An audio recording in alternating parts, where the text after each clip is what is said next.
Put रस आदि द्रव्य पाकानां प्रमाण ज्ञापनम पुटम ना इष्ट्योन्यून अधिका पाका सुपक्वम हितम औषधम, जो कि रस रत्न समुच्चय अध्याय 10 का 47वां श्लोक है।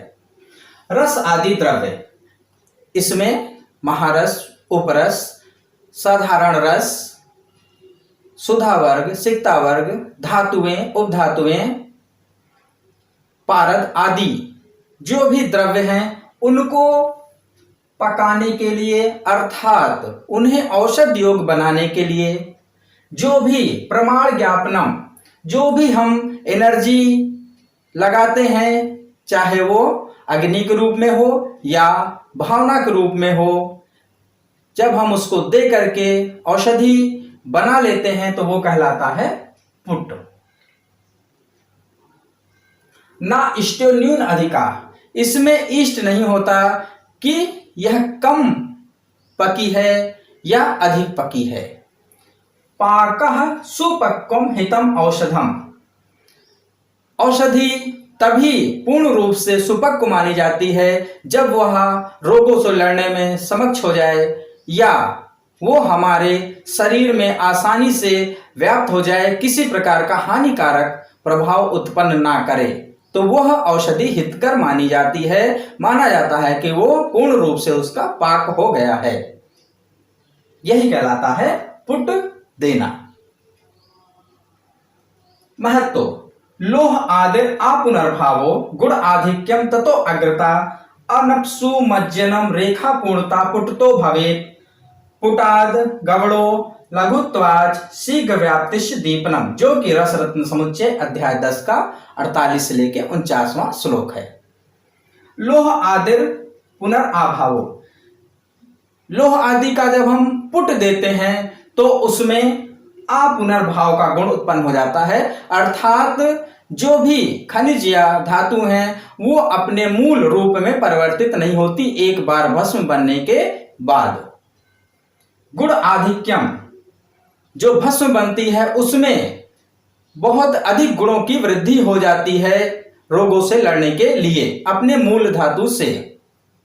ततो अग्रता, उसमें अग्रता आ जाती है, अर्थात जो भी भस्म बनाई गई है जिस रोग के लिए, वो भस्म उस रोग पर सबसे पहले काम करती है। अनप्सु मज्जनम,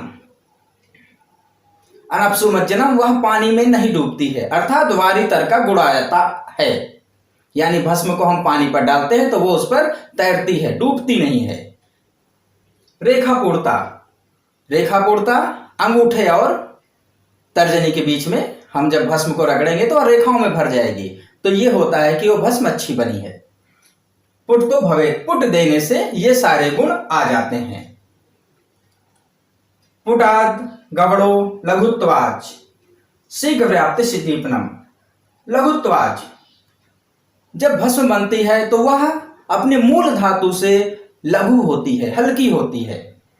शीघ्र व्याप्तिश, वह सारे शरीर में शीघ्रता के साथ फैल जाती है। दीपनम, वह दीपन गुणों से युक्त हो जाती है, अर्थात अग्नि का बहुत ही तेजी से वर्धन करती है, अर्थात बढ़ाती है। ये सारे गुण हमें मिलते हैं पुट देने से। पुट देने के बाद जो भी धातु या खनिज है उनमें बहुत अधिक गुणों की वृद्धि हो जाती है, जो कि रोगों में लड़ने में समक्ष होता है। पुट भेद, औषधियों को पकाने के लिए हम एनर्जी सोर्स के अनुसार हम पुट को 3 भागों में बांट सकते हैं, सूर्यपुट, चंद्रपुट, अग्निपुट। सूर्यपुट द्रव्याणाम भावितानान्तु भावना औषधजय रसय शोषणम सूर्यतापे यतः सूर्य पुटम उच्यते, जो कि रस तरंगणी अध्याय 3 का 37वां श्लोक है। द्रव्याणाम भावितानान्तु, जो भावना देने योग्य औषधि हैं, भावन औषधजय रसे, रस औषधियों को उनकी भावना देकर, शोषणम सुखा लेते हैं सूर्य तापे, सूर्य की ताप में, यथा सूर्य पुटम उच्यते, इसे हम सूर्यपुट कहते हैं। इसका क्या मतलब हुआ कि हम जिस औषधि का सूर्यपुट देना हुआ उसको हम खरल में डाल करके पहले बताई गई औषधियों की भावना देते हैं, फिर उसे हम सूर्य के ताप में सुखा लेते हैं। इसे हम सूर्यपुट कहते हैं। सूर्यपुटी, प्रवाल पिष्टि या भस्म। चंद्रपुट, चंद्रमा की किरणों से जो हम पुट देते हैं उसे हम चंद्रपुट कहते हैं। रसतंत्र सार प्रथम भाग पृष्ठ 191 में चंद्रपुट का वर्णन मिलता है। इसमें क्या करते हैं, हम जिस औषधि की हमें चंद्रपुट देना होता है उसे हम खरल में डालकर सूर्य की किरणों के सामने बैठ करके उसमें हम भावना योग्य द्रव्य डाल करके अच्छी तरह से मर्दन करेंगे और रात्रि भर सूर्य की किरण में उसे हम मर्दन करते रहेंगे और सुखा लेंगे। यह कहलाएगा चंद्रपुट। अग्निपुट, उपले, भूसी, गर्मबालका आदि के द्वारा जमीन के नीचे विभिन्न आकार के गड्ढे बनाकर अग्नि द्वारा जो हम औषधि का पाक करेंगे यानी भस्म बनाएंगे उसे हम अग्निपुट कहते हैं। सबसे प्रचलित विधि इस समय भस्म बनाने की अग्नि द्वारा जो पुट दिया जाता है वह है। विभिन्न प्रकार के अग्निपुटों का वर्णन है जो आगे आपको बताया जाएगा। अग्निपुट, आचार्यों ने विभिन्न प्रकार के अग्निपुटों का वर्णन किया है जिसमें कि हम अलग अलग साइज, उपलों के प्रमाण और उसके बनावट के आधार पर यहां पर बताया गया है जिन्हें हम देखेंगे। इनमें हम महापुट, गजपुट, वराहपुट, कुक्कुटपुट, कपोतपुट, गोमयपुट, भांडपुट, बालुकापुट, भूधरपुट, लावकपुट जो आपके सिलेबस के अंतर्गत आएगा उनको यहां पर हम पढ़ेंगे। पुट देने के लिए अलग अलग तरह के संख्याओं का वर्णन मिलता है।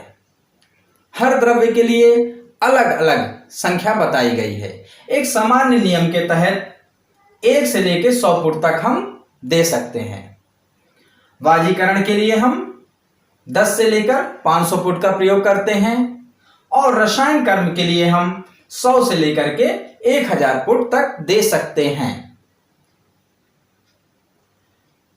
पुट देने से पहले रस आदि औषधियों को हम अग्नि में डालने से पहले उसे किस प्रकार सुरक्षित करेंगे तो उसके लिए हम संपुट बनाते हैं जो कि संपुटीकरण कहलाता है। इसमें क्या होता है कि जिस भी औषधि का हमें भस्म बनाना है, पुट देना है, उसको हम खरल में डाल करके या बताई गए विधि से शोधन कर लेंगे। शोधन करने के पश्चात उसे हम फिर बताई गई औषधियों के द्वारा अच्छी तरह से मर्दन करके छोटी छोटी टिकिया के रूप में बना लेते हैं और सुखा लेते हैं। सुखाने के बाद हम समान आकार के मिट्टी का सराव लेते हैं जिसे कि हम मलमूसा भी कह सकते हैं। आधुनिक रूप में हम यह किसी धातु आदि का भी हो सकता है। फिर हम जो टिकिया सुखार करके रखे हैं उसको इस मूसा में रख करके ऊपर से हम दूसरे मूसा को रख करके मुख को बंद कर देते हैं। उसके बाद हम कपड़ मिट्टी करते हैं। कपड़ मिट्टी कैसे करेंगे?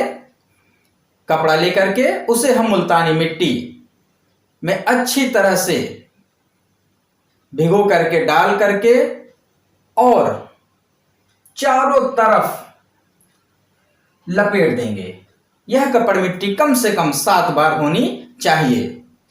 फिर इसको हम सुखा लेते हैं। यह पुट देने के लिए तैयार है। अब हम पुट में सबसे पहले महापुट के बारे में बात करेंगे।